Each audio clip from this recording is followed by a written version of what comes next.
Hello and welcome to the Blue Tower here in Manchester. This is a Blue Tower production. I am your host, James. And I'm his co-host, Warren, and welcome back to another week, another day, another podcast. Yes, during lockdown. During the lockdown number 2. So what have we got today?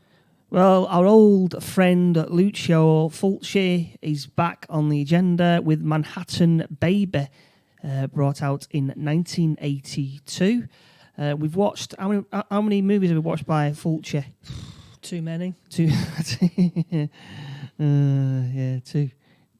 Fulcis. Too many Fulcis indeed. So, there you go. So, welcome to the podcast.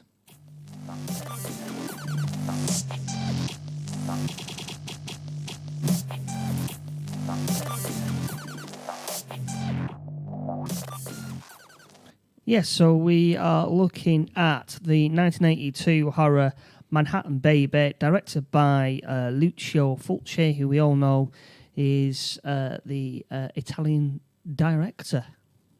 Italiano. Lots of saxophone music in here. Obviously, because it's New York, you get saxophones, don't you? New York. So we get 80s saxophone playing in almost every scene. And he has that his music done to you as well. Yeah. It's trademark music. What he has. Yeah, trademark Fulci key changes and music and his eyes. Close Close up of the eyes. Yeah. So he's hitting the same beats. It's a bit of a Exorcist rip-off. Young girl gets possessed.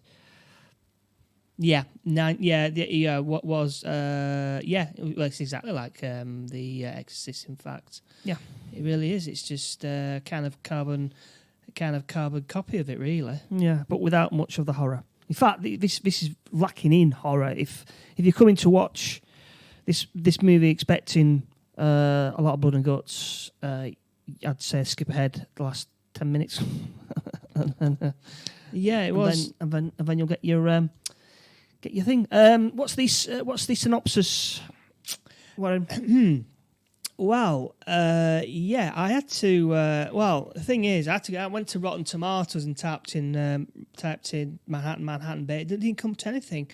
It was actually named. It came out, I think, in America. Came out as Eye of the Evil Dead. That came out. Yeah, it came out in that title. I suppose that would be a better title than Manhattan Baby. I mean, we're talking about a 9-year-old girl here, so she's not a baby. No, she's not a baby at all. So it wouldn't make any kind of sense to them, really, would it? So they named that. So anyway, the kind of the short one is an Egyptologist. Egypt, a guy who goes into the tombs. Archaeologist? That's the one. Defies a tomb with his presence, and his daughter becomes a pawn of evil. Ooh. Yeah, and the poster says, this is the tagline to it. It looks at you, ... from hell. Or from from an old tomb. So the last few movies have all been about gates of hell, but this one isn't, is it? It's not a gate of hell. No, I think it's a gate. No, hang on a minute. It's an eye from hell. It's an eye from hell. It's a portal, but it is. What is it? It's a portal, isn't it? So basically these kids, this girl gets the power to travel through time and space. Yeah, that's the power. So we'll get to that. So the beginning of the movie is actually in Egypt, isn't it? It's quite it's set in Egypt. Apparently, this was meant to be his most expensive film ever to date. I can believe it. But halfway through it got slashed to about half of that. Okay. Yeah.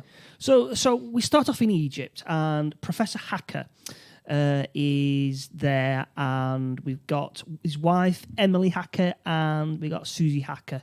So we see Professor Hacker. He's digging up something from the ground in order to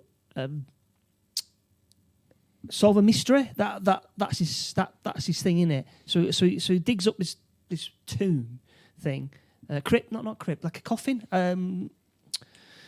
A stone coffin, stone coffin, and so whilst he's there, his wife and his daughter are pottering around looking at ancient ruins.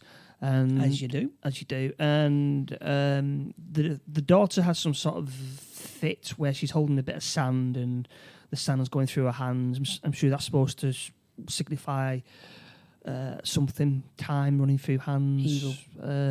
Well, The music gets very dramatic, so Yeah, that's kind of an inkling of like this is what you got to fear. Yeah. But you're just looking at sand. Yeah, going through the girl's hand. So the mother, in her wisdom, says, "Stay here whilst I go and photograph for my grams and socials." And so she leaves a 9-year-old daughter there.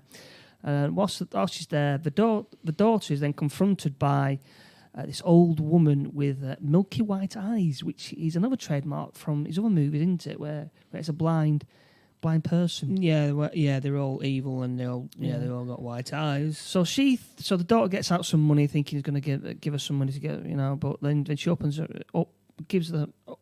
hand, and this woman then slaps something in her hand, and she looks down, and it's this emblem, this necklace, the brooch in it. Yeah, it's a necklace, and it's got an eye. It's a shape of an eye, and it's got a blue jewel in it, and it looks like an Egyptian eye. It looks like Tutankhamun's eye, isn't it? Yeah.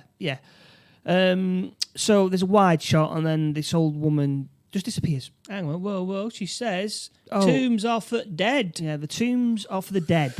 Ooh, spooky. And so then she just disappears into thin air. So is it a ghost? Don't know. So the mum comes back, starts shouting out, Susie starts screaming, shouting out for about 10 minutes. Give me an headache. And then Susie goes, I'm over here, Mama. Were you scared? And it cuts back to the professor, and he's still going on about this stone coffin. Tablet. Is it a tablet? It could be a tablet. Yeah. He's saying to the other professor, "Oh, this will help me crack the mystery."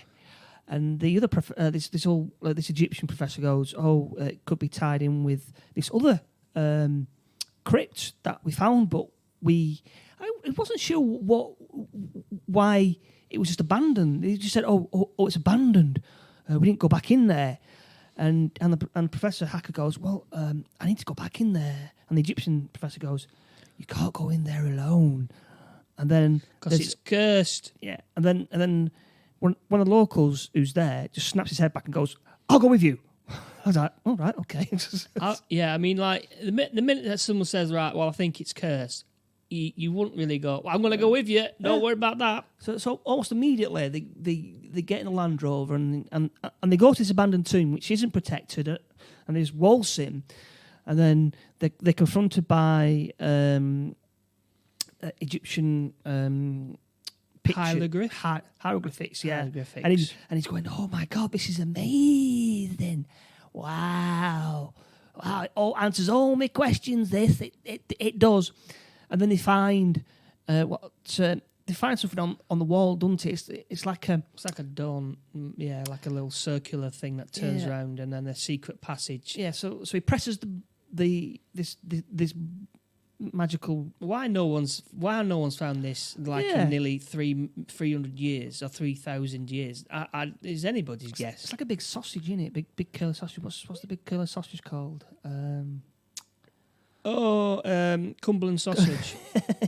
Yeah. For international listeners, yeah. If you Google Cumberland sausage, you'll see exactly what I'm referring to, and it's a big Cumberland sausage as well. So he presses this, and a trapdoor suddenly appears, and they both fall down. Now, the local somehow manages to fall down in the hole and pierce himself on the spikes. Gets a stab in, and he dies. And he dies, and it's a bit like Indiana Jones at this point. It's very Indiana Jones. And there's no callback, I think it's just kind of swept under the carpet a little bit because there's no other mention of him really, apart from that incident. Yeah, so he's dead, and then he starts wandering around, and then all of a sudden he sees another thing on the wall, and it starts glowing bright blue, and then this bright blue object then shoots 2 laser beams Right in his eyes. This actually happened into his eyes. And blinded him, and he stumbles out into the desert. And there's absolutely no point to this in the plot whatsoever. It doesn't go anywhere. It's just I don't know why that happened. No. Why did it? No idea. So it cuts to New York, and the professor is now at a doctor's looking at his eyes. And every time they do an outside shot of New York, that saxophone noise comes out, doesn't it?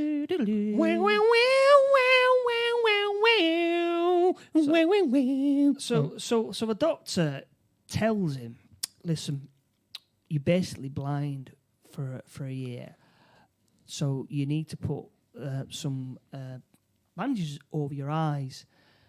Now, it baffled me this. So he puts these things on his eyes. Then almost immediately, and I said to you, Warren, didn't I? As soon as he did it, I was like, what on earth is he doing? I'm sure Felucci at this point he's fucking trolling us.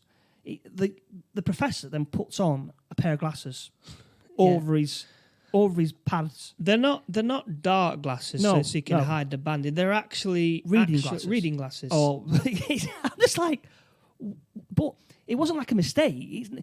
Throughout the 20 minutes of the movie, he puts them on all the time, doesn't he? He puts them on, every time. To make a point, he does actually just whenever he's doing something serious, he puts them on very I know what I'm talking about. It's just bizarre. But the best thing about this scene is that the doctor, without missing a beat, he says, "Oh, you're going to be blind for a year." Then turns to the wife and goes, "So, did you enjoy your trip with the children to Egypt?" I was like, it is just swept under the carpet a little bit. So yeah, you're blind for a year. Don't worry about that. How was your holiday, by the way, to Egypt? Was it nice? Yeah, it was nice holiday to Egypt. So obviously the professors miffed off about this, and we are introduced to it's set in New York, and some of the scenes are in Central Park, and we're introduced to Tommy, and we already know about Susie. So Tommy's the son of the professor, and it's a great. So he's having an argument with his sister, saying, well, because the sister said, "Oh, you're not going to make the big league at baseball," and he goes, "You're a lousy lesbian." So I missed that. He's like 6 years old, and he's calling his sister a lousy lesbian. I thought she was the au pair. I thought she was talking about the au pair. No. So right. Okay. So there's an au pair babysitter called Jamie Lee. So they live in an apartment, don't they? And all of a sudden, Susie starts getting premonitions about thunderstorms, which happen straight away. She gets scared. She gets up and she sees this blue light, and she screams and falls to the floor. Bearing in mind, the professor's still blind at this point, so he can't really do much apart from sit around and listening to himself speak on her. So she can predict the weather. Yeah, that's one of the magical powers. So that's one of the magical powers, is that she can predict the weather. But then the babysitter, or is it her mother? You're talking wild fantasies. Yeah, the babysitter. Wild fantasies. Yeah. So we start to see strange things. So at one point, Susie and Tommy are in the bedroom, and Susie starts close up of her eyes. The music starts up again, and Tommy's got up off the bed, and he's walking towards the door like transfixed. And then this door starts to emanate white lights. Bright lights. Mm-hmm. White bright lights. And he goes towards the door, and he disappears. So Susie's screaming away, and the professor who's blind runs up, opens the door. None of the children are there, and someone's written on the mirror, please help me, Daddy. Which you wouldn't be able to see anyway because he's blind. Because he's blind. Yeah, so I wasn't sure about that. And then he's wandering around, and then all of a sudden, 2 laser beams, Yeah. pew pew, Come out middle of nowhere. come out in the middle of nowhere. It couldn't have been the girl because the beams are quite high in the Yeah. sky. So I don't know where these beams have come from or why they. I think they must be messing with him. Yeah, so now the professor can see Like magic. He wakes up and he goes. The wife is there, and he goes, "Where's the kids? Where's the kids?" And she goes, "Oh, they're with Jamie Lee." And you're like thinking, "What am I going to say? They were in the bedroom at one point." Yeah. So. Because I mean that's what I put. So I question marks. He said the boy's back. Because like he disappeared apparently, but then he just came back, didn't he? Yeah. So later on, it's established that the brooch, the necklace can transport people through time and space. So that's where the kid has gone, but he wasn't killed. I thought it was going to be a doppelganger or something I like that. I thought that it was going to be an evil entity, but it was just being Tommy being just give him something to do, really. I mean, it was a bit annoying. At one point, the kids are playing hide and seek with the babysitter, and she starts looking around. She can't find anything. They can't find the kids. The electricity doesn't work, and at one point, a snake appears, and she's trying desperately to get away, and she phones up the janitor. Oh, this guy is going to have a bad... I thought it looks like he was getting ready for bed. It was like, But she doesn't say what's happening. She just says, come to flat 6 now. 6th floor. And she's like, oh, God, right, okay. You can see he was bored. And so he gets in and pressing the button, and he's like that. And then all of a sudden the list starts to shake. And you think, oh, fucking hell. And he's pressing the emergency button, but he's pressing the emergency button, but he's maintenance. So why is he pressing the button? Because he's maintenance. He's pressing the button that no one's going to hear. Yeah, I mean, if this was like now that the footage from the lift would have gone viral on YouTube by now. But again, it's just completely. The murder disappears, doesn't it? He tries to open the door. Yeah. And I thought, oh, he's going to try and get out, and the lift is going to cut him half. And then all of a sudden, the floor to the lift starts to crumble. Yeah, starts to collapse around him, and then he disappears, and then nothing is heard from him ever again. So no one brings up the fact that the lift has got no. Well, the lift is broken, and the poor guy's dead. Yeah. So nothing happens with that. Nothing. Nah, it's just left.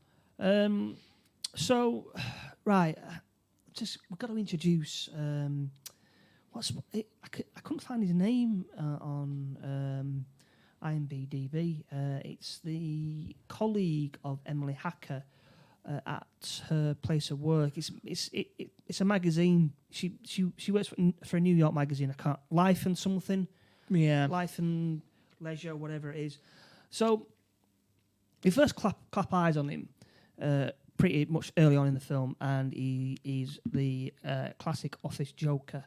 Because you can tell he's a joker because he's got the fake Groucho Marx fake glasses and mustache while he's doing his work. That establishes him being as a joker, as a bit of a wacky character, and that's all he does. Literally, no one else in the office is looking at him. No one's else is dressed up. It's not like in a celebration. He's just there sat with his glasses on. He's a wacky character. He's just a wacky character, and I'm thinking, oh God, where's this going? He's called Luke, isn't it? Luke, yeah, is that what he's called? He's called Luke.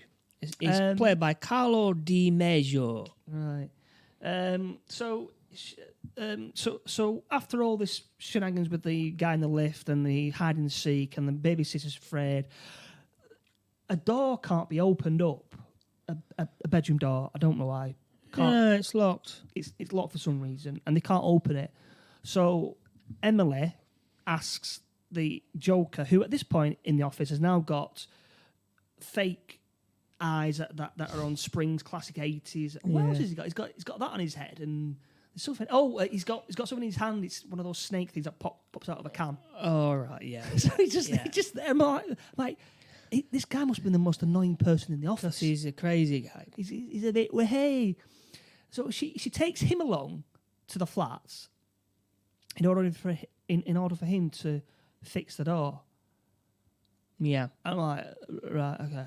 So they're all there, and there's this fucking 5 minutes of him going hocus pocus, blah blah blah, and he goes up to the bedroom, goes to the door, tries it, opens it up, and his bright light suddenly appears. He goes like that. There's a scream, and Emily, And he turns into a big pile of sand. runs up, and there's nothing there but a big pile of sand, That's it. and that's And he's gone. and he's gone. But where's he gone? Yeah, this is the question. So Emily's now with the husband, and they're going, well, he's a joker, isn't he? He's obviously playing an elaborate joke. Some elaborate joke. Yeah. So let's not call the police. Let's wait. Just see if he turns up at the office, because obviously he's a practical joker. So the next day, he picks her up, and again, he's not turned up at the office. She's gone to his house, and he's not there. And it's revealed that poor Luke has been transported to Egypt, where you can see him lying down dead in some sand. Oh, apparently he died of dehydration. Yeah, apparently he was walking in the desert. Yeah, so the desert killed him. Yeah, so he's been transported. Then what happened? So the daughter's getting iller and iller in. Yeah, well, the thing is, right, this is where I got a bit lost. It's like they're adding more and more story and plot lines to this thing now, isn't it? This is like, he gets too much. So the au pair takes the kids out to Central Park, takes a photograph. I'm going really fast here. Instant Photograph, and he doesn't come out. She litters it. She drops it. She does that. Doesn't come out. Oh, it doesn't work. And then for plot reasons, she just dumps it on the floor. Pops it on the floor. Yeah. Then it slowly materializes, and it's the necklace. Yeah, necklace. Yeah. Instead of the picture of the girl. Yeah. On her roller skates. Yeah. And then for plot reasons, there's a lady just there randomly picks it up. And you said, well, who's she? And like, I don't know. She just randomly picks it up. Yeah. And then it materializes. She is what is she? Is she a collector or something? Or she's friends with a art dealer, antiques dealer slash taxidermist called Adrian MacArthur. So she takes this photo and takes it to him. Yeah, and then he said, "Oh, I know who that is and what it is." Yeah. And then she, again, for plot reasons, she puts his name on the actual back of it, and then drops it from a great height when the mother is walking along the street. So she shouts out, "This has something to do with your children," and she throws it down, and the mother picks it up without even looking into it. She goes, "Yeah, thanks for that," and drives off. And it's not until she gets home she speaks to her husband, goes, "Yeah, I got this." And he said something to do with the children. And they look on the back and they see the name and they're like, yeah, who's that? Who's that? Who's that? Then they bring another expert in who knows more about Egyptian stuff. I thought it was the same person because I was like... he had a beard on. He had a beard. Right. But he's then said, oh, can I have this photo for to test in the lab? I was like, why are you testing a photo for the lab? Yeah, that was weird. Don't mean anything. But bearing in mind, this is quite a long way into the movie, and we've not had that many. It is gruesome deaths. It's about 20 minutes to go, and it's like you're adding more characters, and then the woman. I was like, I don't know what's going on anymore. There's too much going on. So the other professor then goes to the library. I think it's his library, or perhaps his own study. I think. So he's there with his picture, looking at other pictures of necklaces and going, yes, and then we get a POV of something slithering along the floor. And then all of a sudden, this snake attacks this other professor. It's a cobra. Yeah, I think it was and basically sinks the fangs into his cheek, and he dies on. He dies in a pool. And this photo disappears. And you're thinking, ooh, that's a bit strange. And the daughter at this point, Susie, is screaming away, having a fit in bed, and mother and father are like, oh, God, shut up, will you? He's been screaming all through the movie now. And she's got hold of this mysterious photo. Mm-hmm. And they go, how on earth did she get this photo? Because I gave it to the other professor. Magic. And they turn it over, and they see the name again, and he goes to her. Bear in mind, this is before Google. He goes, ask the people at your office if they know anything about this dude. And they track him down to this antique/taxidermist place. And he's a bit of a dick to them, because he's obviously orchestrated all this in order for them to come to him, and he goes to him, What do you want? Why have you come here? And he's what's the fucking name on the back here? Another new character that we didn't know about. And I was like, Jesus Christ. Why is he a taxidermist? And why has he got all the... Why was that? Because plot, because what happens at the end. God damn it. So Mercato tells Professor Hacker and the wife that the daughter is in mortal danger. This necklace is the evil eye, isn't it? It's the evil eye, and it can do all sorts of nasty stuff. It'll shit you up, boy. Yeah, and he goes. So the professor's going, oh, this guy's a hack. What's he know? And then Mercato goes, well, if you're gonna be like that, then go away and don't come back. It's like, what? Right, okay. Well, he's going to have to come back. But it appears that these kids like to play a game like that it's called Voyagers, and they actually go into. Well, they have little voyages, and then they come back, and then they bring certain things back. So they go to Egypt. So Tommy. Tommy goes to his dad at some point. It was when Voyagers. Yeah, it was when what do you mean Voyagers? It was when the girl was screaming, and then he says, she always screams when she's going just before she goes on one of her voyages, one of her little voyages, and that's also Tommy says, I can go on voyages as well. And I says, well, what do you mean? He says, well, I got this thing from. I always pick up things from like when I go to voyages, and he shows his father this like dog thing. This dog, obviously of Egyptian. Yeah. And he said he got it from the seashore or something like that. Embankments. I mean, I said, well, that's impossible, Tommy. Yeah, and he goes, well, I did. I knew I'd get into trouble. And he goes, well, I'm going to fall asleep. Yeah, and then it's like, okay, then right. So they go on voyages, and that's where we find out about Jamie Lee. She went on a voyage as well. Well, this is it. It's heavily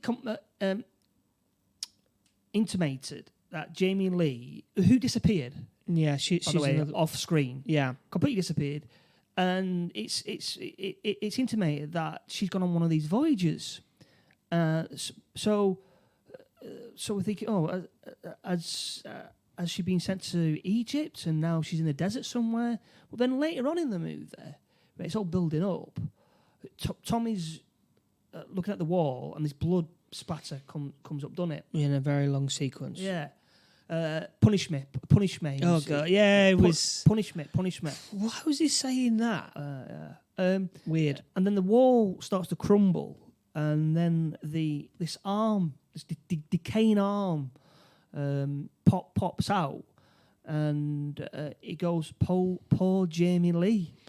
And it's like, oh, right, so she didn't go on one of the voyages. She was just killed and stuffed in a wall. Yeah, and that's what I mean. I don't quite understand that. I don't know. Yeah, so this is like towards the end, and like the young girl's taken to the hospital, didn't she? Yeah, so she's taken to hospital, very, very ill. They find that the necklace, don't they? And the wife had also got the sand tested. Oh, yeah. That was in the bedroom. Yeah, so that came up as well. So, I got the sand tested, and it's sand that can only be found in Egypt. And he goes, that's impossible. Never mind. Yeah, that was like after all this stuff what's been going on, and he says that's impossible. Yeah, it's like what? Yeah, and so Jim Lee's in hospital. So Mercato turns up at the hospital. Don't. Oh no, he goes to the house first, doesn't he? And creepily goes, let me leave me alone in your 9-year-old daughter's bedroom. Yeah, on my own. I'm like, that's a bit creepy. So he manages to get the necklace done. He gets hold of this necklace and goes away. Yeah. Susie then taken to the hospital, and the X-ray her, and on the X-ray they find there's a shape of a snake, a cobra snake in her stomach. They can't say it, but we can. The doctors don't say anything or don't acknowledge the fact that that's a big cobra snake in the chest of a 9-year-old girl. There is an X-ray is taken, shows a dark shape of a hooded cobra mark in her chest. So we have then got a sequence where the Mercato is sat down in his office and he's staring at the necklace, the evil eye, and then all of a sudden the blue light starts to pulse, and it's very close up of his eyes, and it's just and the girl is screaming again in hospital, and the machine that manages looks after her heart will shows a heartbeat, flat lines in hospital, and her mum's there, and her mum doesn't do anything. She just like sits there and goes, she's dying here. There's no heartbeat, and it just flat lines, and then she starts screaming again. I thought she was dead, but at that moment, everything's sort of like everything's actually kicking off. There's Tommy in the apartment by himself. The old pair, the babysitter pops out from the from the wall. The professor's getting the blue lights. It's all kicking. And then I literally thought, oh, she's dead. Yeah. Then a second later, she screams. She screams, and everything's fine. And she's back to normal. So the Professor Hacker then makes his way back to the office of Mercato, and they have this conversation saying, Mercato says to the professor, your daughter's fine now, I've taken over from her, which implies that he has taken over the evil spirit that had hold of the daughter. The evil spell. And Professor Hacker's like, all right, thanks. Yeah. Thanks for that. Then he then the Mercato gives the professor the necklace, the evil eye, and goes, do me a favour, throw that in the deepest part of the river. And the professor walks off with it. Yeah. Ta-ra! Yeah. So this leaves Mercato now alone with all his creepy stuffed birds. Yeah, and then he can hear something scuffling away, and then in the shadows you can just see this bird with his wings flapping creepily, and then he comes out and starts flying at him. And he starts to peck at his head. Big piece of skin is ripped out of his forehead. Now this is the only part of the whole movie that's gruesome. Yeah, it was that was it, wasn't it? That was it. Just that one bit. All of the birds who you've seen in the earlier just come to life, Yeah, for reasons. Go on then. Yes. And in some shots, you can see the strings. Yeah. So it's, There was a bit. Yeah, I thought, well, there's a string there. so he's streaming away, and what's he say? He says, "You could kill my mortal body, but you cannot claim my spirit." And he's clawing away at these birds, and straws coming out, and his face is being ripped apart by these birds, and then he just lying on the floor, pool of blood, and then you see the professor on a bridge throw the evil eye in the East River. Yeah, into the East River, and it plops down. Yeah. The end. Yes, the end. You think it's the end because it goes back to Egypt, and it's in the middle of a typical Egyptian, market. You see this little girl, and she just stood there staring, and it closes in, and then you see an old woman, the old woman who first appeared. Was it the same woman? I don't think it was it? I think the no, white, it might have been a different. I think it was a different lady. Yeah. And then she's got her hand out, and this woman's got her hand over it, and then she reveals the evil eye again. God damn! What are the chances of that happening? Yeah. So it's being passed on to another little girl to be possessed by the evil eye, and credits. And that ended the greatest. Well, it wasn't the greatest, was it? He even says on many forums that this wasn't one of his greatest films at all. It was released in Italy, made about 400,000 liras. And eventually was released in the United States in 1984, but only released in theatres as Eye of the Evil Dead.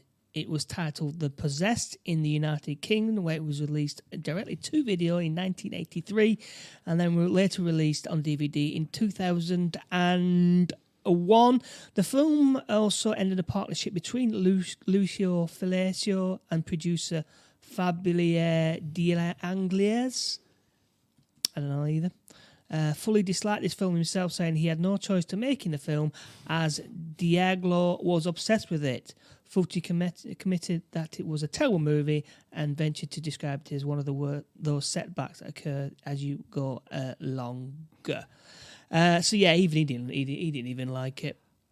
It had many of his trademarks, like I said, but the horror aspect of it just wasn't there at all. No, it wasn't. Just didn't happen. Why was the guy, the main guy? Why was he dubbed? Because he was English, wasn't he? The professor. No, they're all Italian. Was he? Yeah, it's an Italian-made film.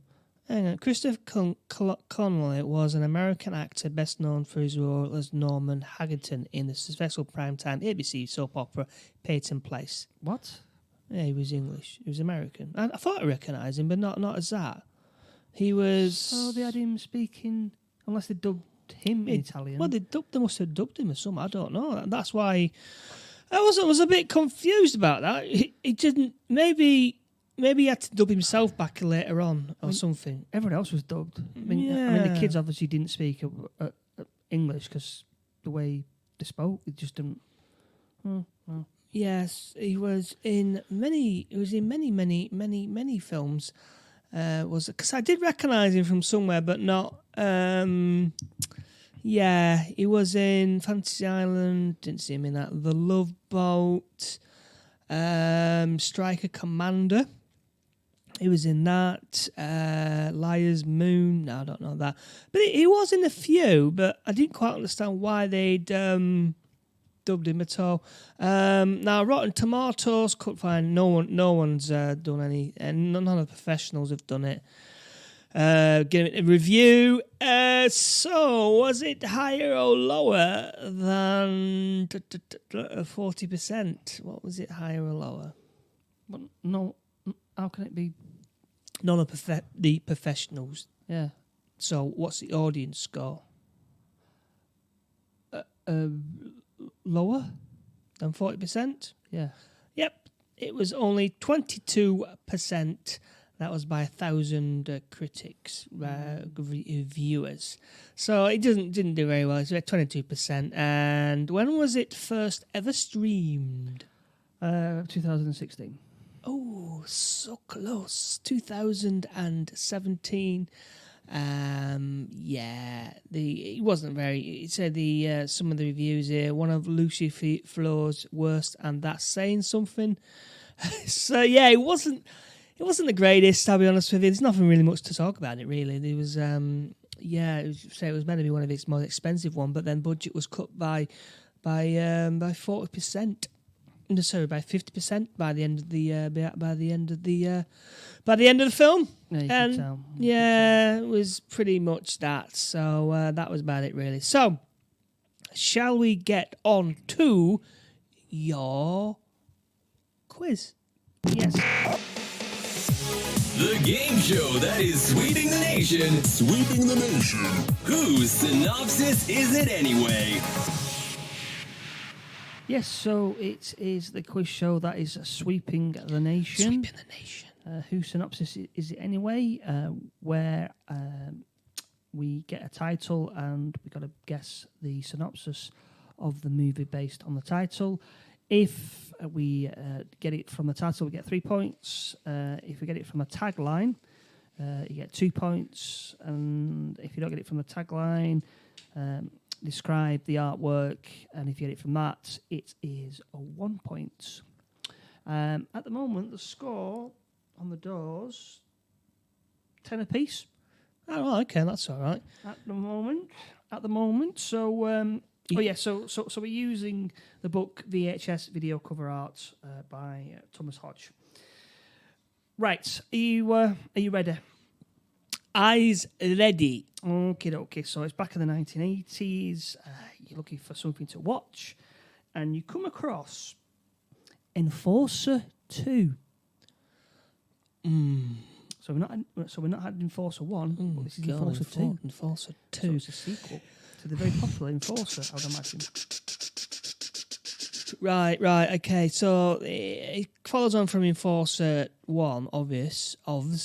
It is a band of rebels who are enforcing the rule of law in inner city LA or downtown LA, and they're trying to stop drugs from being on the mean streets of downtown LA with guns and cars and violence. Is that it?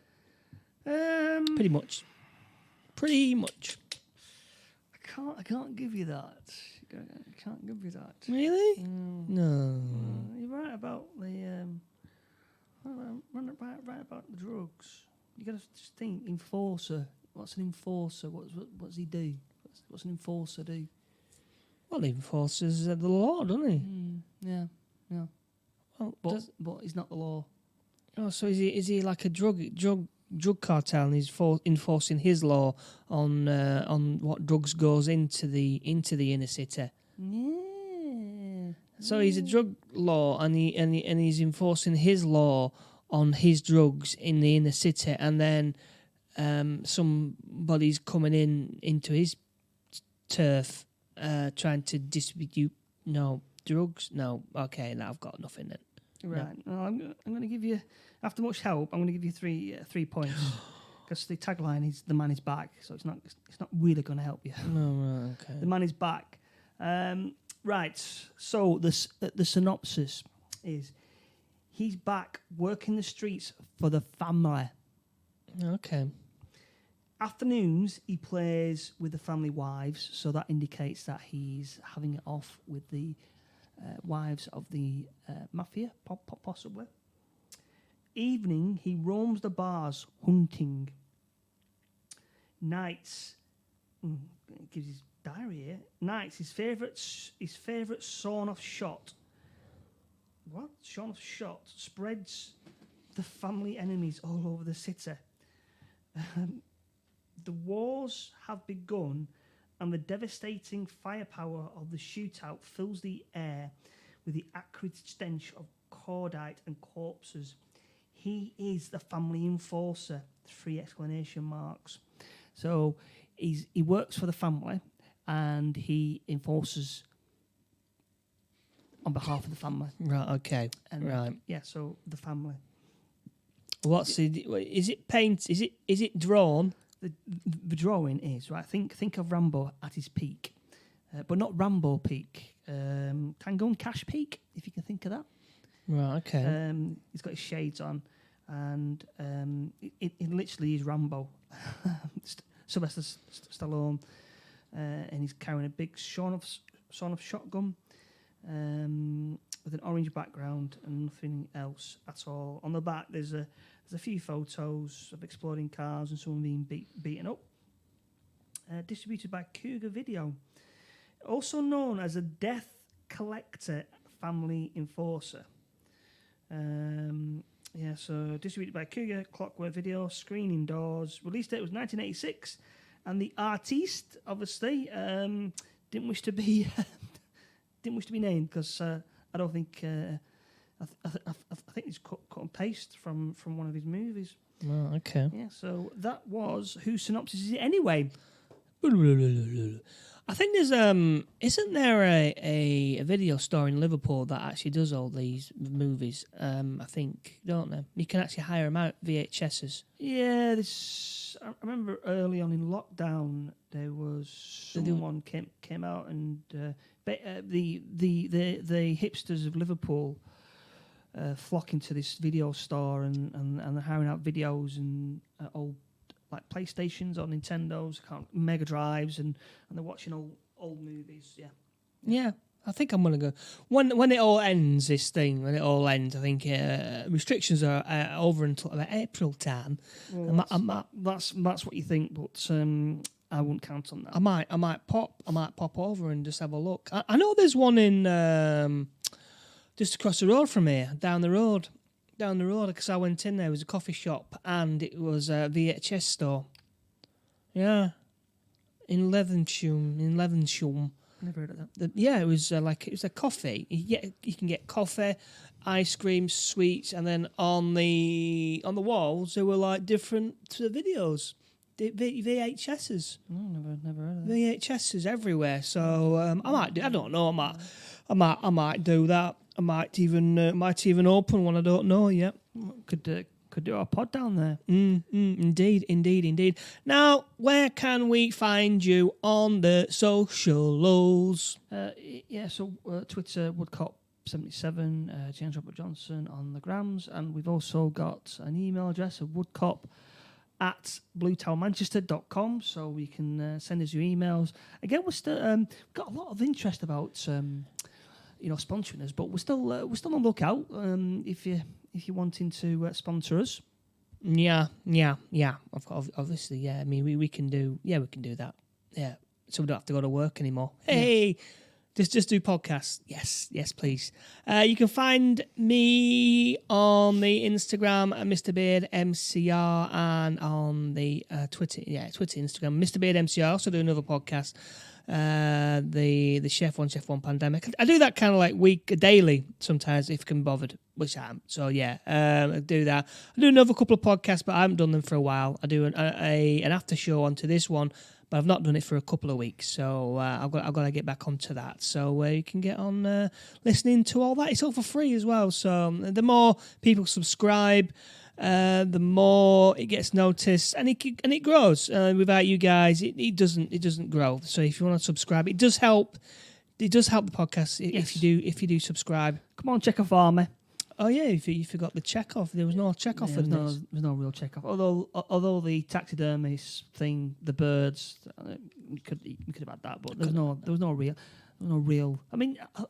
There was a scorpion. We didn't even mention the scorpion. This black scorpion who was scooped up by the professor. I thought that might have done something, but it just kept appearing. And it made no sense. Yeah. In fact, he scooped it up for his daughter to have as a pet. Yeah, It's just like questions. Okay. So social services is knocking on your door now. Indeed. Well, that's it.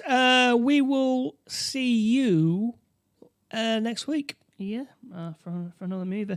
I promise it won't be another Lucio Fulci experience. I think we'll have to Give that a rest. give old Fulci a bit of a rest. All right. Okay, then. Well, it's goodbye from me. It's goodbye from me. Stay safe. Okay, bye. Bye.